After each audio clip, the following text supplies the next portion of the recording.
So welcome everybody today.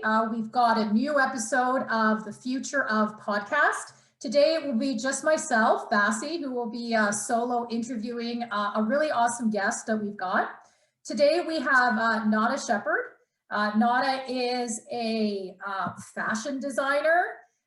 She's an entrepreneur, and she's also working on some really amazing projects that I hope that we can talk to her about today, including a very fascinating app within the fashion retail space called Resuit.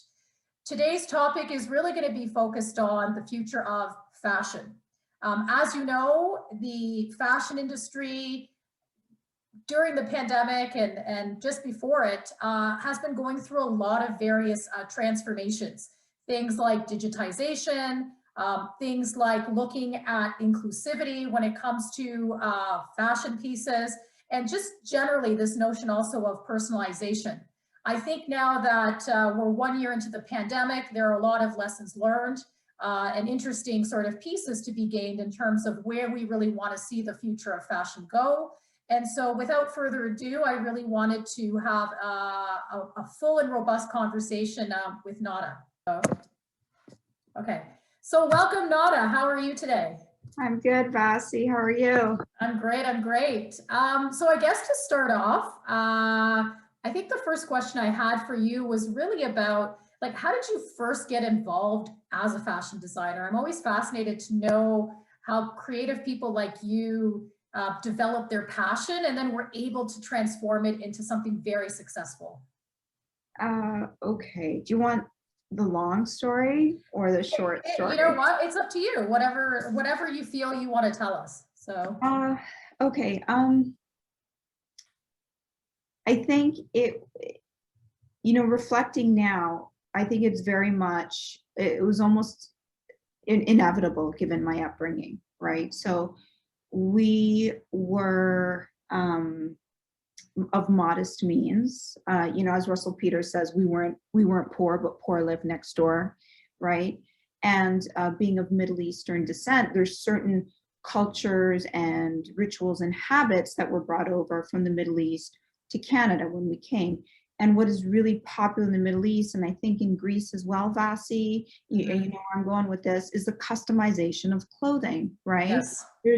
And I'm going to touch on body image a little bit here, but there was almost a greater acceptance of the various body types. Women will greet each other, oh my God, you've gained weight, you lost weight. And it wasn't like this passive aggressive dig. It was just a commentary on their well-being.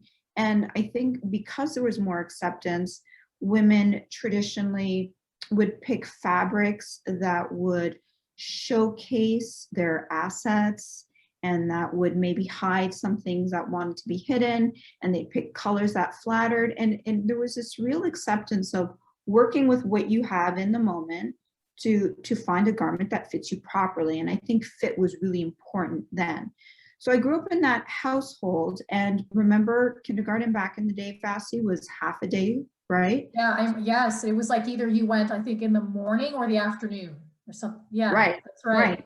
Right. We weren't full day in school at the age of 2. And having a stay-at-home mom at the time, I got to see what she did, and I would watch her sew her clothes. She would take me to Fabric Led. I would hear conversations with the ethnic women who worked at Fabric Led, the Greek ladies, the Italian ladies, discussing fabric and the feel, and, oh no, you can't put that on your butt, or, yes. You know what I'm talking about. Very candid, absolutely. Yeah. Non-judgmental conversations.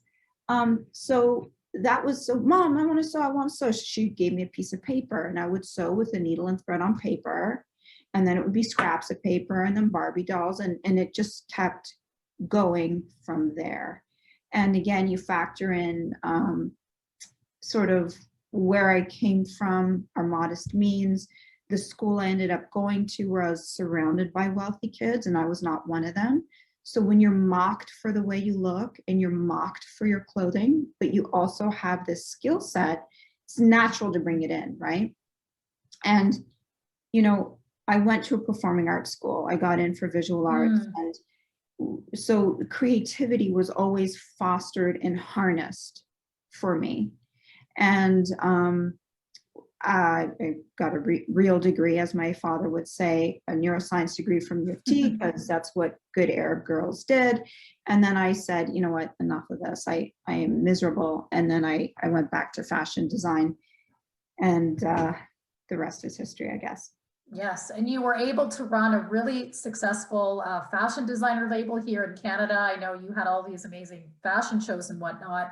But since then, until now, what do you feel has really changed in the fashion industry since you created your first line? You know, that is a great question. I believe I was part of the fashion industry at a very interesting time. Perhaps not the most lucrative, but very interesting, because I straddled old guard and I'm witnessing new guard, right? So everything is changing. Like, Vasi, fashion television, right? We would run. That's right. Yes. Yeah. Run home. We would run home 4 or 5 o'clock Saturday or Sunday to watch Jeannie Becker, because the only way to know what was coming down the fashion pipeline or the pike was to watch Jeannie Becker, right? Yeah, she was like that fashion sort of oracle, or she was like the trendsetter. Like, you watched her and then you knew what was coming to the industry. Oh wow, that has really changed quite a bit. Right. Yeah. And in touching and just what you said, there was a bit of arm's length. Jeannie Becker brought us the vision. Yeah. So there were people who went to the fashion shows. They were them, and then there was us, and we waited, right? And so that's changed right now with internet. Even there's a lot that the public doesn't understand, just with how designers trend forecast. That whole system has changed, right? So how we receive what's coming in the next 6 months has changed, and the speed at which it comes has changed. The business model itself has changed. So again, back then, people who owned stores were large retailers or very niche designers. And so for the rest of the designers, the name of the game was wholesale. And you try to get in with a big department store because it validated who you were. It meant a lot for your financial success. And you would grow your wholesale business as quickly as possible through sales reps and all these other means to reach economies of scale as quickly as possible, to reach a certain critical mass so you can get accepted in the factories in China, to further drive down economies of scale, right? Or cost to, right? And which is very, very much what you would say, a traditional business model. Not only just for fashion, but in general, right? It was like, these were the steps you needed sort of to get to a critical mass to make it, I guess. Right. Now, right? The big caveat and the big pain point with fashion is the cash flow model is horrendous. The amount of cash that a designer or label is expected to lay out for a season, just in the sample making, is a lot. And then you factor in the fashion shows and the cost with that. And then it's a 6-month lead time during the sales before you ship. Stores are notoriously late in paying the average designer. You add another 2 to 6 months. You're looking at anywhere from 9 months to a year plus before you get paid, right? And then you start to factor in stores that don't pay, et cetera, et cetera. So it becomes really challenging. Now, historically, banks would bridge that. If you had a really good sale PO, purchase order, from a department store, you could take it to a bank and they would loan you the funds to get you through. And then banks stopped doing that. And that became a problem for the designer. And this is about the time too, you saw a retraction in new designers coming out, right? And then, so designers would fund it their own and they'd carry it, and this wholesale model continued. And now it's so different because a new designer doesn't even need to go there. A new designer, and you understand this, I know you've got a shoe line happening. 100% organic growth on social media. You can expedite things through different methods. You can do paid ads, which don't cost a lot of money, very Yep. targeted ads. Yep, exactly. Instead of traditional print glossy ads, which were, you know, what, a year's worth for $1 million, and all was the magazine's demographics. You didn't know who was actually picking up, and it was harder to get a read on your ROI. Much easier with social media, right? Building a collection is easier because a lot of factories now build out collections, and designers or people go in and they cherry pick and they kind of create their own collection within that. They change a few details, whatever. So even just the ideation phase is not starting from scratch the way it used to, right? Yeah. And online sales, this is a big one. This is a big one. So I closed in 2011, and we just built out an online platform. It cost me tens of thousands of dollars. It took a lot of time, and that's not even that's not even including the cost of the photos and all of that stuff, right? Now with Shopify and all these other pre-existing sort of, they're almost like virtual malls, right? Like these Facebook is another one. Yeah. So it is so much easier. It's almost an expectation to sell online. So I think those are sort of the big ways the industry has changed and is changing. Even that, it's not done. Like we're in the midst of watching it evolve. Right. And I think that, yeah, that's an interesting point to sort of, I wanted to maybe press upon there. It's this notion of inclusivity. And it's not just inclusivity of like representation. I think what, you know, you're saying with this new model is that there's a lot more inclusivity in terms of designers and people that can enter into this space. Whereas before it really needed to be, I guess, a certain type of person that could get the funding, have a certain name. And there's only a handful that end up like to be the Tom Fords of the world where it makes it very lucrative. And so I guess like what I'm hearing is that part of that inclusivity, has that model really changed the last few years? So the entry is a lot easier, or? Entry has always been easy, right? Okay. Because unlike interior design, where you cannot practice unless you have a certain designation, anybody can be a designer. Anyone and everyone's a designer, with all due respect. You know this, right? Like everyone's a designer. Sure. So entering, very low barriers to entry. And with the way in which everyone is moving online, it becomes even easier. So I think what's missing though are the old school traditions, right? Like McQueen, he did not come from wealth, but he did his time on Savile Row in London. He did his time. He is a trained trained tailor. And that is what's missing, right? And we see this even in the fashion curriculum. You know, I taught for a few years, and so things like knitting has evolved. So no longer are you knitting either by machine or learning stitches by hand. You're learning how to submit a program to factories, because that's the future of knitting. So that I understand, and we still learn the fundamentals. But this idea of apprenticing in fashion for decades is gone. And I'd actually like to see a return back to craftsmanship.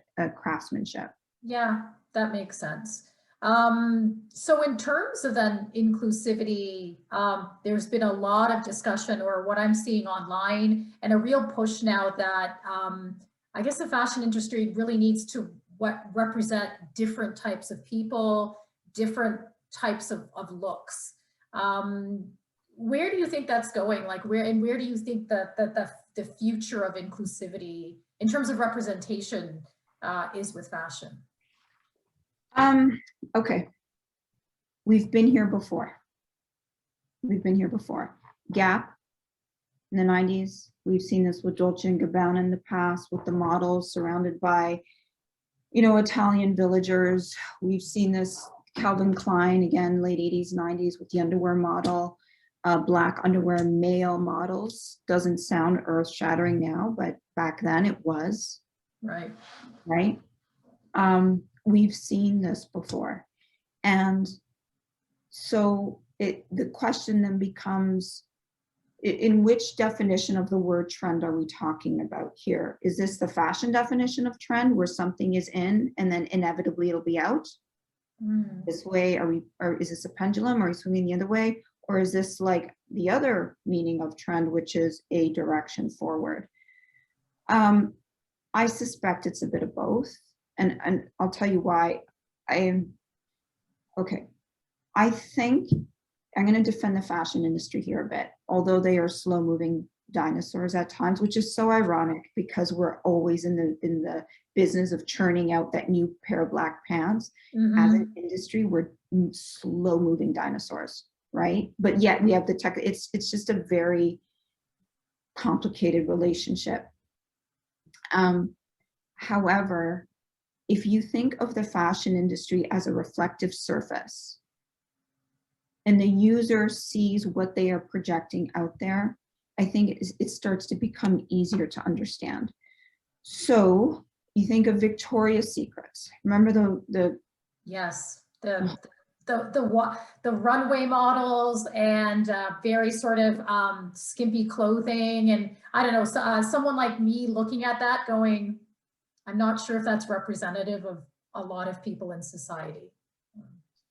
I would refuse right, and actually a very sexualized version of a brand as well, if you really think about it. Yeah, and I am not opposed to sexy lingerie photos. Yeah, I mean, you know, but there was something about it that just never resonated with me. However, the numbers would tell you that society ate it up, and it wasn't just the dudes, right? It wasn't just the guys. It was the women. They ate it up and they bought into it. So as these numbers of the show, like the runway, the Angels runway show would go up and up and up and up. If you're an old school, you know, as our one professor used to say, it's a bit derogatory. You know the term I'm talking about, right? PMS. Then, you know, they're like, okay, this is working, and they stick with it, right? But I think that is a good example that they've missed the shift. They've missed the nuance. And Rihanna caught it because she has her finger on the pulse. You know, the Knicks wear here, they caught it. They have their finger on the pulse. Dove Beauty caught it. Yeah. Olay caught it. So these brands caught it. And even when faced with, you know, hey, don't you think it's time you show transgendered people in your runway? The answer from Victoria's Secret was no, no one wants to see that. Now, that is not 100% inaccurate, because this older gentleman of a certain demographic was going by information that was relevant back then. What he failed to realize is that now people do, right? So again, this goes back to the reflective surface. So instead of if society just stopped saying fashion, fashion, fashion, and took a look at themselves and took a look at where they're really supporting brands, then I think it's actually coming from society whether or not fashion will be more inclusive. Interesting. So that said, I do think the pendulum will shift a bit. I think given COVID and people's mental states, and in some cases, really damaging body image issues that are coming out through the pandemic because of lack of movement, I think we might see a shift towards this very hard to attain fit body. That's fair. And I actually, and the other thing I was thinking as you were talking as well, you know, the reason fashion or models or, you know, they're supposed to be seen on a certain type of body. Because I always remember the quote saying, like, you know, you use a certain fashion model because it's like a hanger and you want the clothes to fit a certain way. Do you think that will ever go away? Because a part of me feels like there's still going to be this idea of how fashion needs to represent itself, but at the same time, it can also shift and incorporate more of that pendulum swing towards, you know, different aspects of inclusivity. But for me, at the end of the day, sometimes, you know, this notion of what fashion represents is like you're using somebody to really reflect what that piece or shoe or clothing looks like. Do you think that will still stay? See, I think you hit the nail on the head, exactly, right? Because that was a notion, that was a lens through which designers and society look through. If society shifted their lens and said, I don't care what the dress looks like on a hanger, I care what it looks like on my body type, then that becomes a very different manifestation of how clothes and fashion is portrayed, right? So people said, you know, that's great, but I don't care if that gown looks nice on a hanger. How does it look on my body? And then we start to see models that reflect that, then that becomes the norm and that becomes acceptable. So again, I'm going to put this back on society to say, be careful what you are hinting or nudging for the fashion industry to do. Really, it's society that drives it. That's a really interesting point. And so I kind of want to see where this goes in the next couple of years, because you're right, you make a good point. The more I think about it, there's always an ebb and flow to these types of sort of trends. And okay, yeah, that's interesting. I also wanted to maybe touch upon with you this idea of sustainability. I know there's this, you know, terminology called fast fashion, and there's a lot of companies that churn out lots of type of clothing. It's a lot cheaper now to buy some of these more, you know, fashionable pieces, and you've got a lot of fashion designers of a sort of high ilk or standard that design for lines like Zara, H&M and Gap. But at the same time, we know from an environmental perspective, you know, fast fashion seems to be one of the largest sort of producers of carbon emissions, and also uses a lot of the world's water in terms of that. So where do you think this whole idea of sustainability is going within the fashion industry? Okay. I think that it's actually a larger problem than you just spoke to. I remember when I first started really researching for Resuit, our app, I'll get into it in a bit. One of the stats I came across, again, this is a few years old, was fashion is the second largest polluter after oil and gas. Yep. And even that, it was, the article kind of talked about, could be like, it depends on the metrics that you take in. So what is fashion, right? You know, if you really count it from every input, from the mills to production to waste, I think it's actually a much greater offender than that. So one of my issues with this issue is that typically society or the pundits or whoever wants to, it's such a, like, it's this or it's this or it's this, and it's Right. not. It is such a complicated, interwoven, multidimensional, dynamic issue, and it needs to be treated as such. And I believe nuances need to be respected and the gray zone needs to be discussed. And, you know, so there's greenwashing. Greenwashing is, you know, false claims. And I was around designing when bamboo was a fabric that had a certain, you could say it was, I can't remember the term we could put in the label. It was either sustainable or natural, or it was a term. And I also remember, I think it was natural. I actually had bamboo shirts. It's funny that you said that, and I feel like they've disappeared. I don't know the last. I don't know the last time. I don't know the last time I bought a bamboo shirt. Like, you actually triggered a memory of bamboo shirts for me now. Yeah, it was big. So this might have been in, maybe 07, 08. 07, 08. Yes, I think that's what I remember. And just a few years later, around that time,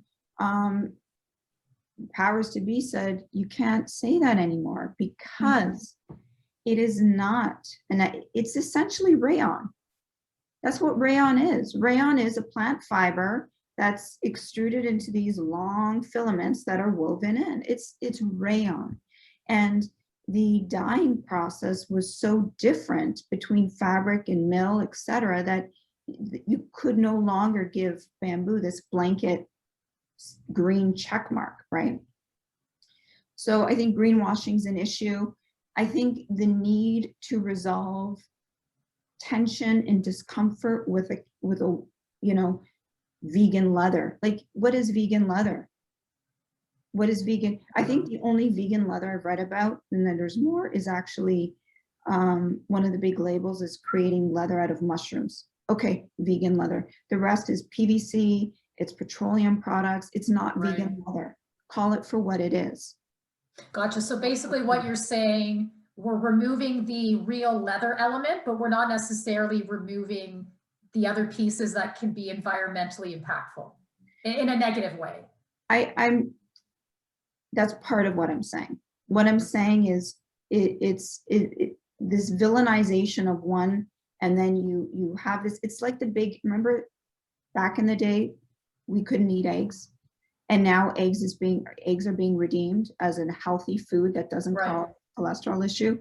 I think we're going to see that with fur and leather, this villainization of certain fabrics, if you will, with a replacement of something that is really even more offensive to the environment, I think is one of the biggest things that'll come out in a few years. And what I'm saying is, people just educate yourself, understand that the replacement to fur is not faux fur. Faux fur is harmful to the environment. Faux fur is harmful to the workers. Faux fur has little filaments that pollutes our waters. Like, faux fur takes hundreds of years to break down. I'm not saying be pro fur, but understand. And then if you replace it with a goose, Canada goose, well, how do you think they got the feathers in the coat? Right? Like, let's just, so again, I'm not condoning one over the other. I'm just inviting people to really educate themselves and not get swept up in the celebrity craze of this celebrity says that, or this designer says that. Really educate yourself. And I think a path forward is the middle ground, right? So if you do buy faux fur, then buy one and stick with it, right? It's not a check mark to be disposable, right? I also think that its consumption is a big part of this, just like everything, right? We are consuming so much as humans. It's amazing, just this need to consume information, food, clothing, new this, new that. And I think as a society, we need to look at what are innately human needs, right? I'm not talking about food, water, and shelter. I'm talking about the need to be seen, right? I'm talking about these more complicated things in society, such as classism. There's economics involved with the old-fashioned structure. What happens if you just shut down all the factories?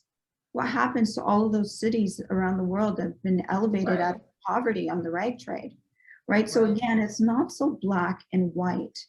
And with Resuit, I'm trying, and not, we're not going to save the day, but I'm trying to address some of these issues, some of these pain points, with just this holistic approach that says, look, I know you want to look cute every day. I know you're on social media, on Zoom.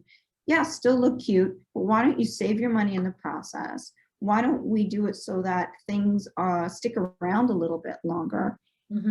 And not only saving money, you're monetizing on your stuff.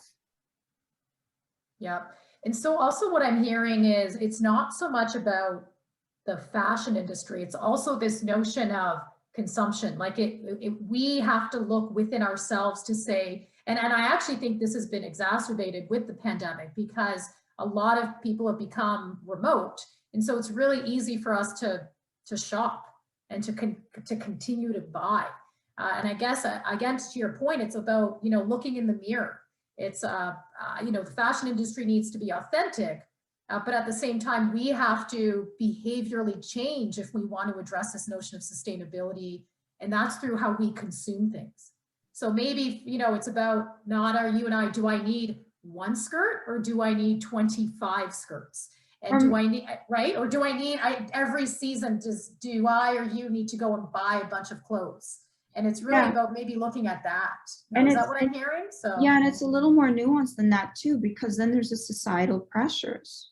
right. So as women, we have a little more pressure than our male counterparts to look a certain way. I can't tell you, there's certain news anchors I watch, I won't say who they are, and they are in the same suit every day. I'm like, how do you get away with that black suit and that black tie? It's the same one, I can tell by the stitches. If there was a female anchor that showed up with if I was an anchor, I showed up with this dress every day, how long do you think it'll take before that became conversation and my education experience fell by the wayside?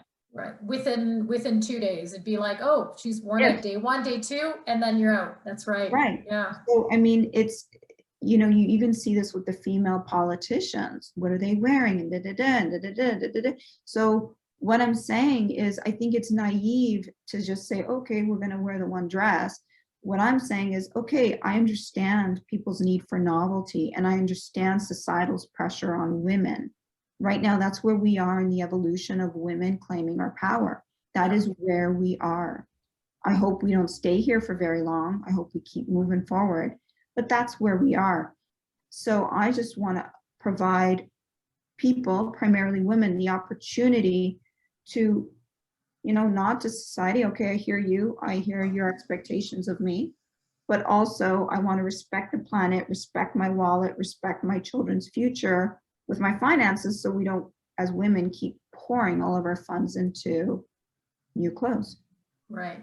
So then based on that, and speaking of the pandemic, what would you say what are some of the major sort of lessons for the fashion industry? Like, and do you think these lessons are something that will shape the industry moving forward?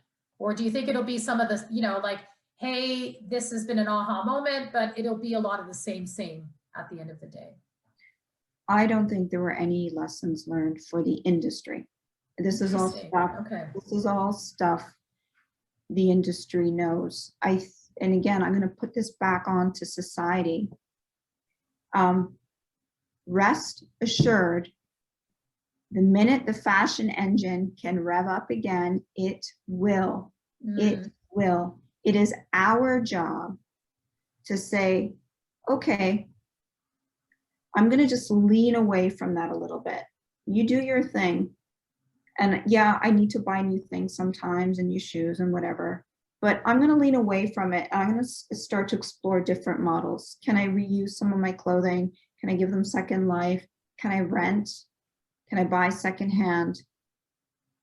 So new lessons learned? No. Interesting. So what about then digital shopping? Because that's something that's really shifted, right? Like the pandemic has really had forced us, basically, we can't go to malls, retail isn't as much of an option. And then all of a sudden you see everybody sort of shifting to a digital retail / e-commerce model. Like, do you think that's here to stay as well? Yeah. Oh, for sure. For sure. And we touched on this early on in our conversation, especially with how easy it is for all of this to happen and how integrated it is with social media.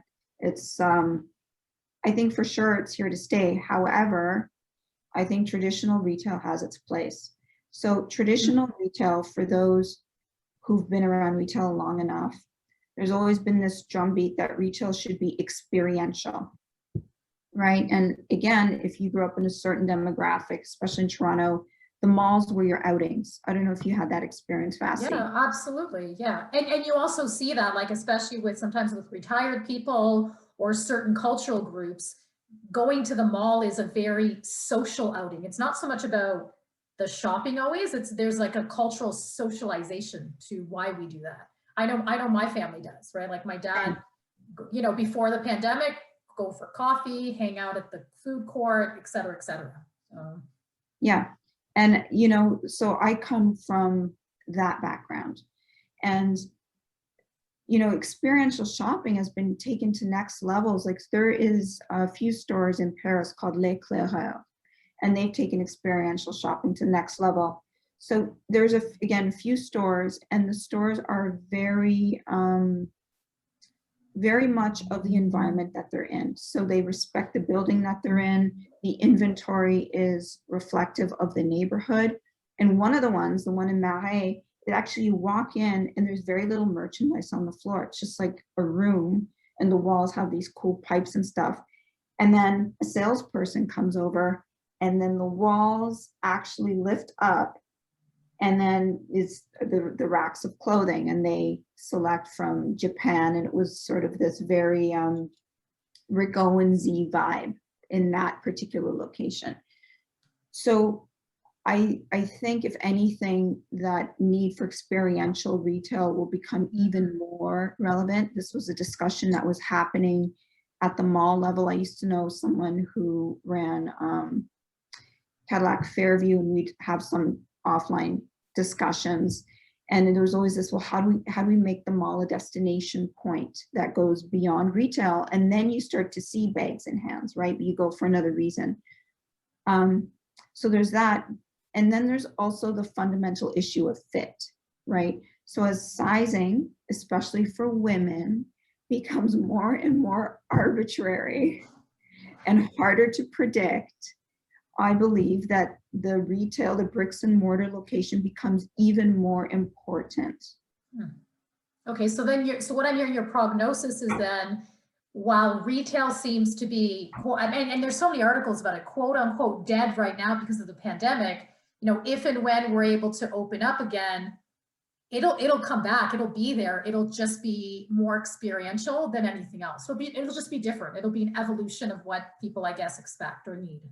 Yeah, and it'll contract, as it should. We don't need a Starbucks on every corner. Yeah, exactly. And we also don't need like those huge big box stores. Maybe it needs to be smaller, a little more niche, a little more targeted, right? Okay. So you make a good point there. Another statistic that I saw was 80% of US online shoppers are more likely to make a purchase when that purchase is personalized. So, because you talk about the whole experience, like what are your thoughts about this idea now of fashion moving into this space that's a lot more, there's just like a personalization to it, right? Like in some cases, you can go to Adidas and design your own shoe or have things monogrammed, or, you don't necessarily have to buy things at places in bulk. Do you think that's sort of a trend that we're going to see more and more of? Okay, so I call that the Starbucks effect. Ah, okay. Right, where like I want a coffee, but it's like, your description is this long. Okay, so I have participated in that. I remember a big designer had done a make your own shoes, and I thought it was going to be like, oh my God, I get to get a certain really fancy designer brand shoes I design myself. So you show up and it's pre-existing lasts, which is like the shoe. You pick the shoe, you pick the heel. I thought I could design the shoe. So really it was just, yeah, you're nodding. Yeah. I picked the leather. Yeah. And it was like, you pick the colors, right? Yeah. Yeah, and I picked my initials, and at the time they did a blue sole for, that. And it was exciting, and I did it. And then I thought it was a one-off thing. And then it seemed like it was every season. So I did it like a few years later. And I think that's it for me. But I'm a designer. I know how to do things well. I've also done it on the Nike ad with my Metcon gym shoes. And I think the results were nice because I exercised restraint. However, I have seen many people at the gym design their own Metcon shoes. And okay, so Vas, like, you remember when they came out with like new fonts and people would do reports and like every other word was a different font and a different color? And then we all reverted back to, you know what, we should just stick to like what, New Times Roman and Arial. Yeah, exactly. I think that's where we're going. I think it's like everyone thinks that more is more, and everyone's a designer, right? Yes. And then the result comes and they realize like, wow, I'm not sure it was worth the surcharge. So I think as long as surcharges are 5–10%, maybe initials could be good in some cases. But I think when you start looking at 20+% surcharge, it starts to be harder to justify, especially once people have done it once or twice and the result isn't as nice as maybe they would think. Correct. Yeah, that makes sense. Well, I've got a couple more questions. One is, the fashion industry is always known for being trend setting. You know, they're always the future seekers. I think we've talked about this before. There's a favorite scene in The Devil Wears Prada where Meryl Streep's character talks about like blue cerulean blue. blue. I should show that clip to all my fashion students first day of class. Loved it. Because Anne Hathaway's character was like, ha ha, fashion industry, like, you know, just had this really cynical view of it. I love that scene too, because it really captures that idea of like, yeah, they do set the trends. What do you think are some of the maybe future trends in the next, say, five years? I guess 10 is too far out, but 5 years within the industry. Are you talking about the industry in general or like actual fashion? Let's do actual fashion. I think that's kind of interesting since we talked about The Devil Wears Prada. Okay, so for fashion, it is becoming the trend, the cycles are becoming faster and faster and faster and faster. And that means every time a cycle goes through, there's a slight iteration, right? And fashion is reactive and reflective. We're just coming off of a skinny pant trend.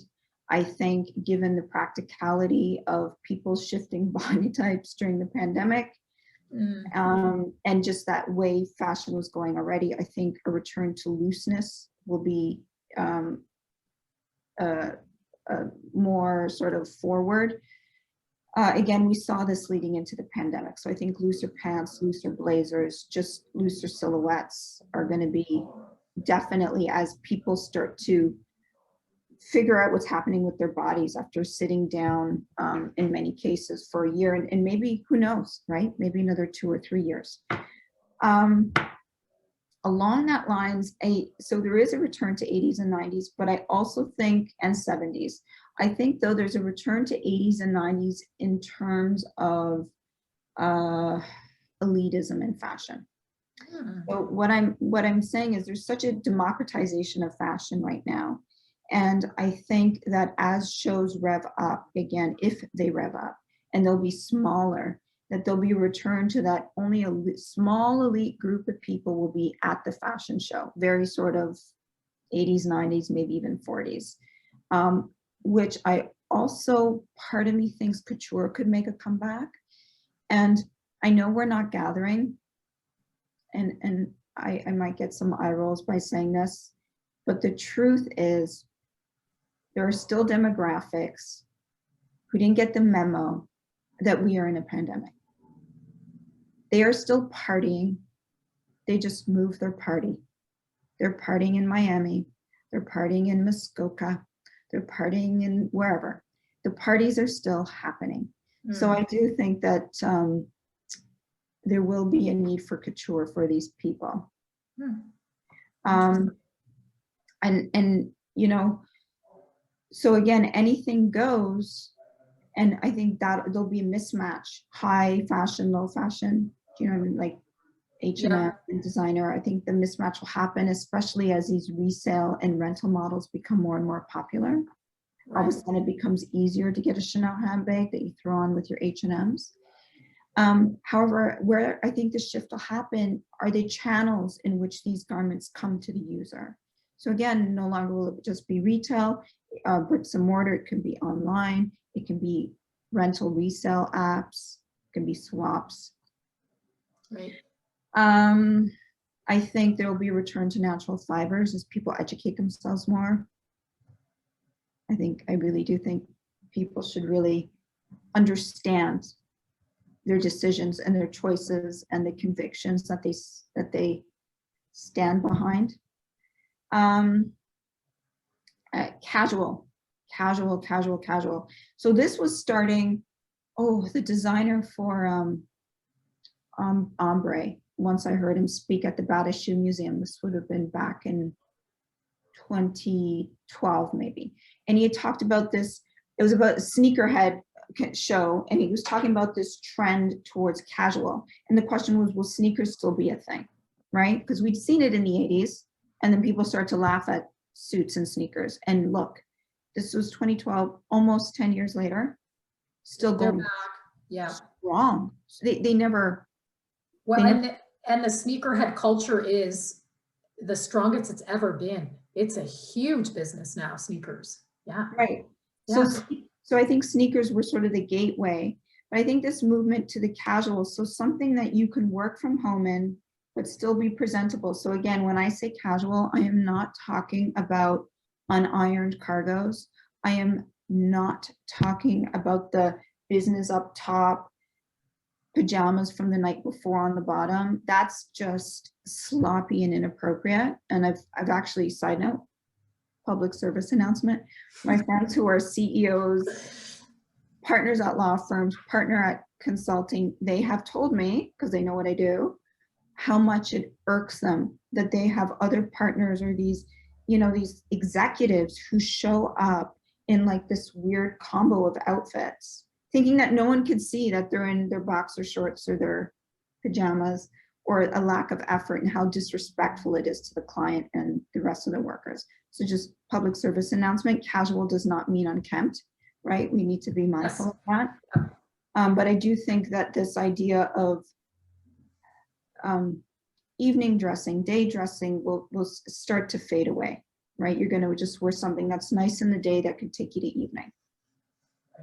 Okay, so maybe this is a good segue then into, why don't you give our listeners a bit of an overview of your Resuit app? Because that's an interesting model, and I know you're going to be launching it soon. Yes, so we've had, like anything that's new, and Vasi, you're an entrepreneur, you have other entrepreneurial ventures, there's hiccups along the way. And so we are a bit delayed. We have the alpha for our app, which means our core team is working on it, and then we'll be doing a beta launch soon. And Resuit is a fit-based, peer-to-peer rental and resale marketplace for clothing and fashion accessories. So what this means is, Vasi, as part of the onboarding process, you would upload your measurements. We actually have a 3-phase onboarding, but you can do it all at once. And based on your measurements, which are anonymous, there's no judgment. This isn't meant to anything. This is just simply to put you with a cohort or a group of, in your case, women who have similar measurements to you, including height. And the assumption is that because you have a top that fits you, irregardless of size, so cut the sizes out, that if you're paired up with Susie, who has a similar body type as you, waist up, that Susie can wear your top and it will fit, right? So we're going around the issue of fit and sizing that way.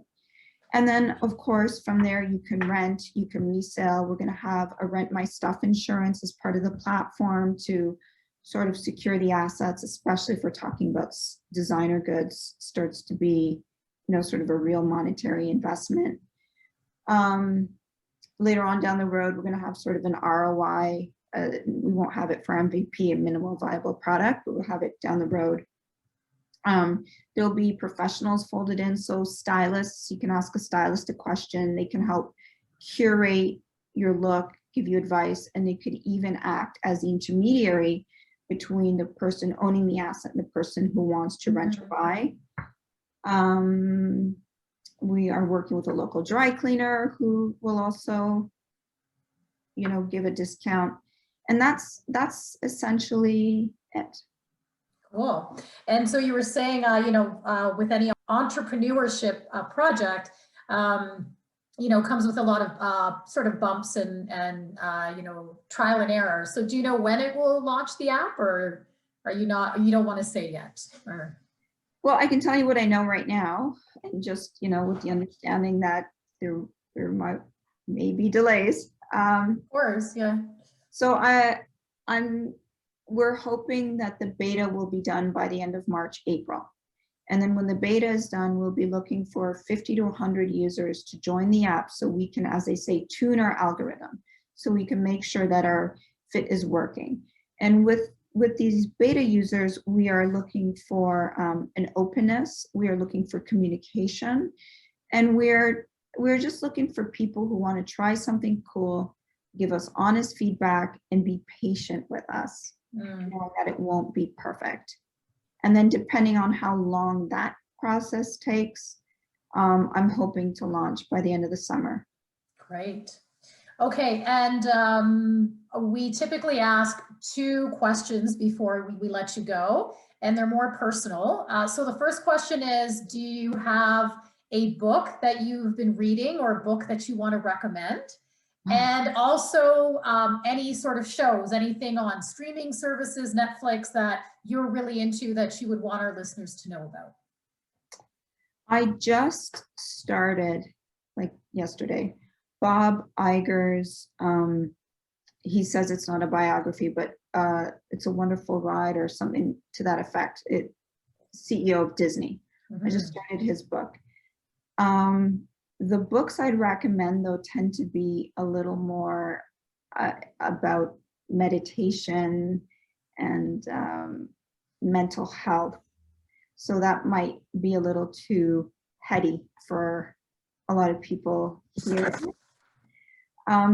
Shows, you know what, a year of the pandemic, like we went through so much in the beginning, and then I just said enough TV. I'm going to get productive. So I'm not really hooked on anything, but I did love, actually, yeah, we did go through Frankie and Grace, or Grace and Frankie. Oh yeah, the Jane Fonda show. Yes, okay. I haven't watched that. Okay, okay. So that's your recommendation. Well, thank you, Nada. Thank you for being on the podcast, and best of luck with Resuit. Thank you. Thanks. Bye, Nancy. We hope you enjoyed our episode. Your feedback is always appreciated. You can email us at futureof19@gmail.com. You can also visit our website at www.ftrof.com, as well as follow us on Twitter, Instagram, and Facebook at futureof19. You can subscribe to our YouTube channel, The Future Of. Please leave us your comments about what you liked, what you didn't, and what would you like to focus on future episodes. We'd love to hear from you. And lastly, if you are enjoying our episodes, if you enjoyed Season 1, looking forward to Season 2, please consider supporting us at Patreon at www.patreon.com/futureof19. Thank you very much for your support, and have yourself a wonderful day.